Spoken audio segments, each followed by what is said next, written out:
Ooh, it's a good one. Holy cow. Hey, what's up everybody? Steve with the Penguin Outdoors YouTube channel. Today, we're out at the farm pond. We're gonna do a little catch and cook. Now, hopefully you guys can hear me. It's pretty windy today.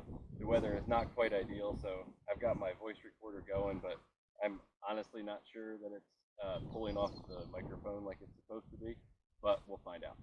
So anyway, the goal today is to show you guys a different way to cook bluegill that you probably haven't seen, and it's really, really tasty. The good news is it works with crappie, bluegill, bass, pretty much any fish, and we have a lot of all three of those in here. So we're going to take what we can get. We're not strict to bluegill today. Bass is what we catch the most often in here, and honestly, some of them need to be eaten. We're getting a little overrun here. So if it's bass, great. If it's crappie or bluegill, even better. So I got Kira here with me. She's chilling off camera over there. She's going to help me catch some stuff, and we're going to see what we can get into. I'm using my new ultralight setup here from, I always butcher this name, but I'm going to give it a shot. Sugalang. No idea if I'm pronouncing that right, but I really like this rod and reel. It's super light and it's not too long. It's like, I don't know, about, I'd say 4 or 5 foot. I can't remember exactly how long it is. Oh, it's on here. Duh, it's 5 foot. I've got 15-pound braid spooled up on the line there. I want to say it's gator braid, but I really don't remember. And this here, this is my go-to fishing lure when I want to catch fish. This lure never lets me down. It's very rare using this that I get skunked. It's Mr. Crappie, made by, I want to say Strike Action or something like that. I'll have to check. I'll put a link to it down in the description below. But these little things here, they're made for crappie. But I tell you what, I catch bass on these more than anything. But, I mean, bass, catfish, crappie, bluegill, everything loves these little things.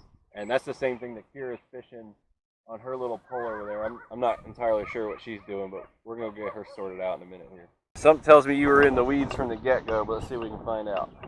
Come here, Mommy. A half a tug and it came in. Well, guys, I thought Kira was just tangled in the weeds, which she is. But I caught fish! But she is also caught a fish! In the weeds because she has a fish on there. Fishies! Here, take your pole real quick. Hold that. Believe it or not, folks, there is a fish in there.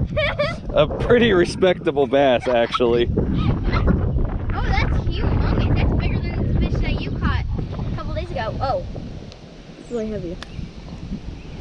All right, guys, Kira's on first. Don't touch your llama to that. I know. Kira's on first with a pretty respectable bass. You know what we're gonna do with him? Weird. You know what we're gonna do with him? What? We're gonna throw him in the cooler. That might be what I eat today. And also llama bean. Since llama bean loves meat, especially fish, because that's what she has, like little animal crackers that are fish, so she always eats them. Oh, that thing is messing! Yeah, it's mad. All right, guys, Kira was on first. Can you please get these weeds off? Y'all, if you're in the market for a new shore fishing bag or for a cool bag for your kayak, this one that Pelican just sent me is pretty wild. You can put a crate right inside that thing. It's got rod holders on the outside. It's got accessory pockets on the outside. This carry strap, this is just a super cool bag, and I'm really liking it for fishing places out here like at the pond. Well, guys, not seaweed. All right, y'all, so far the only person that's on is Kira. We're gonna try and change that. The sun is starting to come out though, which is pretty nice. Wasn't expecting that. Hopefully that sticks around. So we're gonna try this corner here, where I've had just a ton of success in the past. Fish on. Well, we got one on this time. Ooh, it's a good one. I don't usually have to tighten up the drag in here.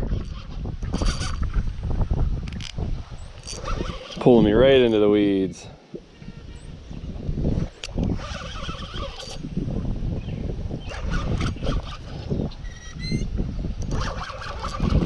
Oh, Man, he's trying to bring all the vegetation out with him. That, holy cow. Kira, y'all, now that is a fish. Oh, Christian is gonna be salty.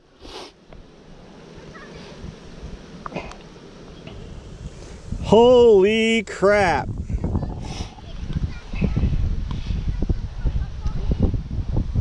Holy cow, y'all, look at that right there. Oh, that's twice the size of your fish. Watch my videos, I've been telling you all along that there are lunker bass up in this bad boy. That is, I don't have my scale with me, but that is easily 4.5, 5 pounds. What's in the bottom of him? That is a beautiful fish right there. Absolutely beautiful. Oh, all right, buddy. You've been out of, because I want him to get bigger. All right, you guys ready for a release? There he goes. That is a nice fish. Yeah. All right, y'all. So since we got one in the cooler, we know for sure we're gonna do the cook part of this catch and cook. So what I'm gonna do with it is I'm gonna gut it, scale it, excuse me, and then I'm gonna score it a little bit. Not a lot, because they're smaller fish and they're delicate flesh, so you don't want to put too much scoring in them. And then we're gonna get a pan good and hot with some vegetable oil, olive oil, whatever I just happen to have at the house. We're gonna season the outside of the fish, and then we're gonna almost do basically blackened fish, but as a whole fish, and then we're just gonna pull it apart.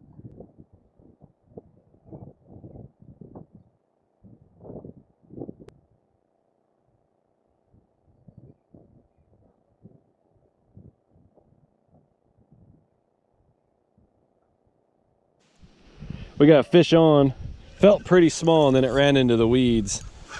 I'm guessing it's a little bluegill or maybe a baby bass, something on there. Called it, little bluegill. Not a bad one. Let's get him tangled out of here.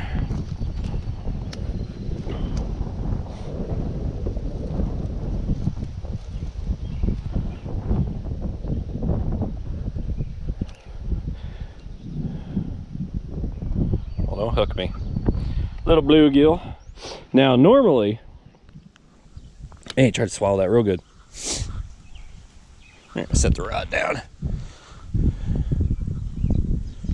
Here, let me hold your lip a little bit. Not a bad little one. Normally this is the perfect size when we're out here, because normally when I'm catching bluegill out here, it's for catfish bait, and he would be great flathead candy, but he's gonna go back today. There you go, little fella. Fish on, y'all. Feels like another bluegill.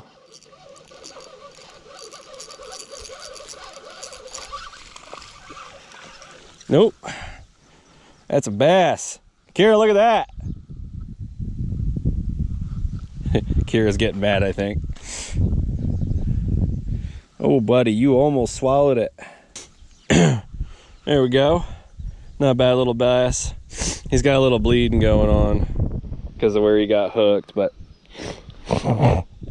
it was a pretty superficial spot where he's bleeding from, so I think he's going to be okay. And we don't need two. We've already got one in the cooler, so I'm going to let him go. And he's off. I just lucked into one like Kira did. I just cast it out there. I was trying to get a tangle out of my line, and the line was just sitting in the water, and when I started reeling it back in, it was real heavy, and I thought it was just because it had been sitting down in the weeds, but it's got fish on there too. Here, you want to hold my pole real quick? Yeah. I'm not ready. Are you going to throw him back in? Fish on. Yeah. Yeah. I only need one. We only need one to cook. You don't eat them, so. No, wait. I don't want to eat him. I just want to play with him. No, that'll kill him, honey. They got to go back in the water. Oh. He'll be all right. There's blood on it. Yeah, but he'll be all right. Ew. The last one was bleeding a little worse than he was. Seriously? Yeah. Been a little rough on him today. All right, y'all. So as you already know, our goal today was a catch and cook. Since we've already got the bass that we're gonna cook in the cooler, and Kira's given up on the fishing part. Yeah. We're gonna go ahead and switch gears, and this video will pick up again back at the house when it's time to cook up the bass. So, see you in a bit. All right, y'all. Kira has been asking about McDonald's since like she woke up, and she's being super pouty and kind of a butthole because she's got some little cuts or something. I got 47 cuts. Yeah, she's not at 47 cuts. So, and I'm pretty hungry already, so, and I'm not gonna lie to you, I gotta clean the kitchen before I can do the catch and cook.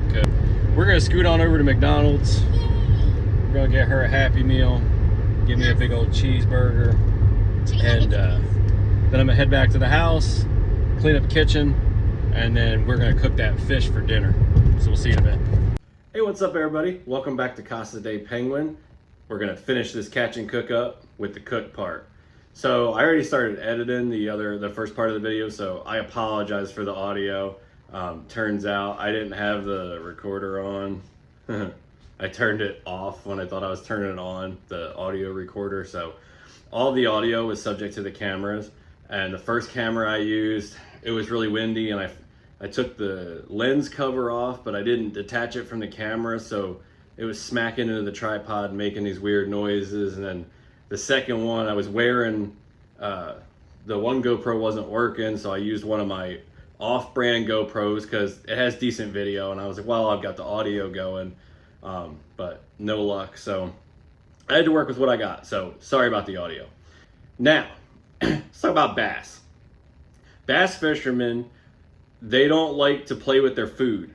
They like to eat other fish, and then they like to take the bass out of the water, and they play with them, and they take their little photos, and they say they're 15 pounds when they're 5 pounds, and they spend, you know, hundreds of thousands of dollars on boats and gear and all kinds of other crazy stuff, just throw them back in the water.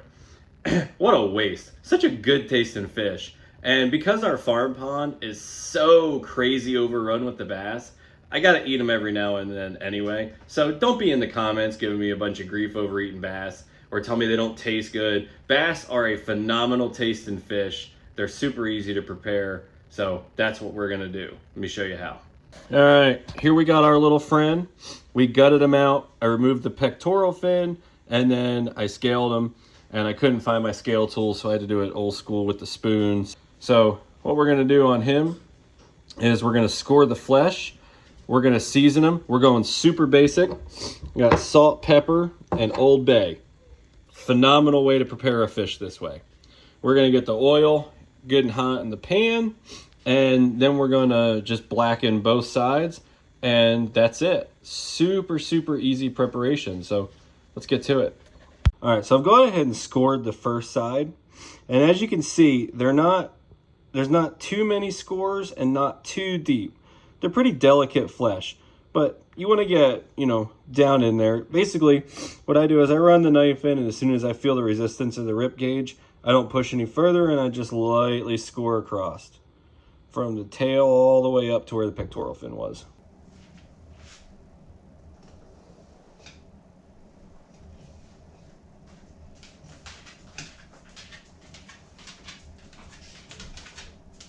Oh, you are going to be tasty. All right, now that we've got it scored out, we're going to go ahead and season. I'm pretty generous with my seasoning. First thing we're going to start with is the salt.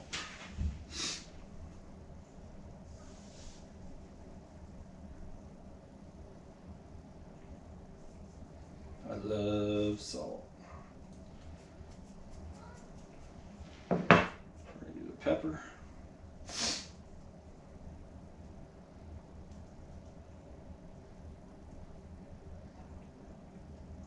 Now what I like to do for the pepper is I get whole pepper, and then I grind it up in my mortar and pestle, and then that's how I use it. Oh, love pepper. People tend to overdo it with Old Bay. You don't have to go crazy. Now meanwhile, what I should have already done, what we'll do now, is get the oil heating up. I'm just using everyday vegetable oil for this one. Grapeseed oil is really good. Peanut oil is really good. Coconut oil is fantastic. You just want just enough in there to coat the bottom of the pan, like just enough. And then put that bad boy on medium heat. Now another good part of the preparation, if you have lemon, I forgot to buy some so I don't have any, is to slice up some lemon and stuff that up inside the fish where you gutted it. Pepper. Alright, now that we got the oil good and hot, I'm going to set that bad boy in there.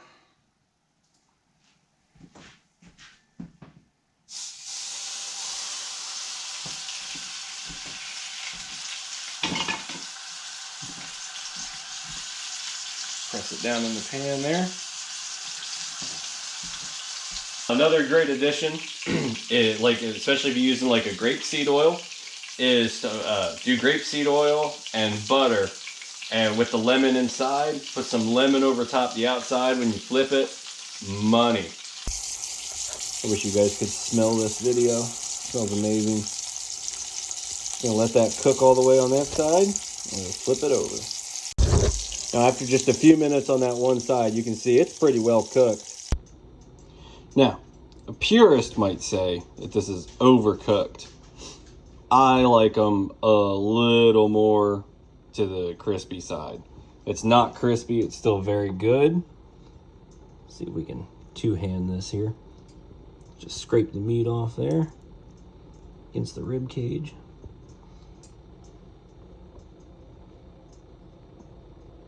Ooh.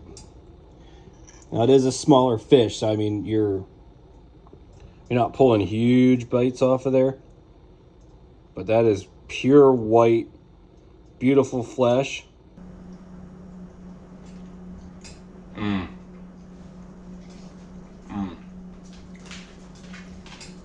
Good as any other freshwater fish out there. It's good stuff. I really can't wait to eat the rest of that, so we're gonna make this outro pretty short. I hope you guys enjoyed this video. I hope you liked going fishing with us and stuff. If you're not already a subscriber, please hit that subscribe button. I've got 425-ish subscribers right now, and that's just kind of mind-blowing to me. I appreciate and love each and every one of you who watches my videos, my subscribers. I love making these videos, and every time somebody hits subscribe, that's just a message to me that you guys are enjoying what I'm putting out there, and I enjoy making them. We have a lot of fun with it, so I just love the whole thing, and I hope that you'll be a subscriber. So thank you for watching, and we'll catch you on the next video. Peace out. Well, we hoped you enjoyed this video. If you want to see more great videos from the Penguin Outdoors YouTube channel, don't forget to click subscribe. And while you're at it, hit that little bell so you get notified when new content is available. Please leave us a comment down below and let us know what you thought. And don't forget to hit that like button. Thanks for watching, and we'll see you next time.